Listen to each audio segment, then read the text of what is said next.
la República, Horacio Cartes, lo comunicó vía Twitter. A eso de las 10 de la mañana se hizo el acto protocolar de juramento del nuevo ministro de Educación.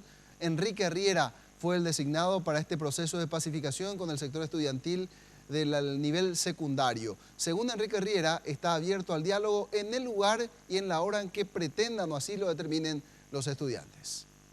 Secretario del Ministerio del Interior, viceministro de la Juventud, intendente de Asunción y presidente del Consejo de la Magistratura son los cargos que figuran en la hoja de vida de Enrique Riera, a quien el presidente Horacio Cartes designa para superar la crisis en el ámbito educativo. El nuevo ministro de Educación aseguró estar dispuesto a reunirse con los jóvenes estudiantes cuando estos lo indiquen. Vamos a trabajar con ellos.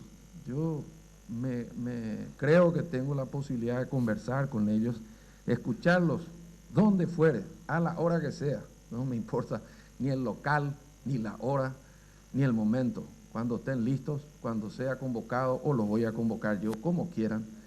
La idea es sentarnos, conversar y escuchar, porque muchos de sus reclamos son absolutamente razonables, ¿verdad? Claro que estamos en emergencia educativa e infraestructura. Claro que necesitamos revisar la reforma, que es un proceso continuo. Claro que podemos y debemos hacer una reingeniería del MEC, que es un monstruo burocrático que tiene 100.000 funcionarios, más de 1.000 millones de dólares de presupuesto, más de 8.000 escuelas y llega a más de 1.500.000 jóvenes. ¿Quién puede hacer eso solo? Nadie. Sobre la situación de las instituciones, Riera aseguró que cuando el presidente retorne de la Argentina, le solicitará que decrete el estado de emergencia educativa. También afirma que pedirá la colaboración de los estudiantes como contralores de la administración de los recursos del FONACIDE. Y ya que queremos controlar, vamos a controlar con jóvenes. Yo creo que son los mejores contralores. Que vayan hoy a su escuela. Si hay una pared rajada, si hay una viga que está rota, si están al descampado, seremos los primeros en enterarnos.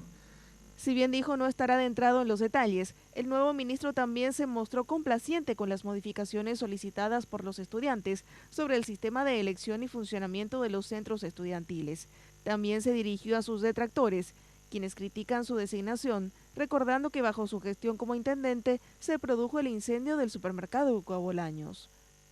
A la gente de Licuabolaños, desde el día que sucedió, el 1 de agosto, a mí me duele tanto o más que a ellos, y les pedí y les voy a pedir disculpas 1 y 1000 veces. ¿Por qué? Porque entiendo su dolor. Por eso jamás discutí con las víctimas, las ayudé en lo que pude. Y a los que rechazan, tendrían que dejarme entrar a la cancha por lo menos, ¿verdad? Y probar si puedo meter algunos goles, y si finalmente no funcionó, y bueno, veremos la forma de reemplazar la pieza. Riera ya solo aguarda que los jóvenes fijen el momento en el que pueda darse el primer encuentro.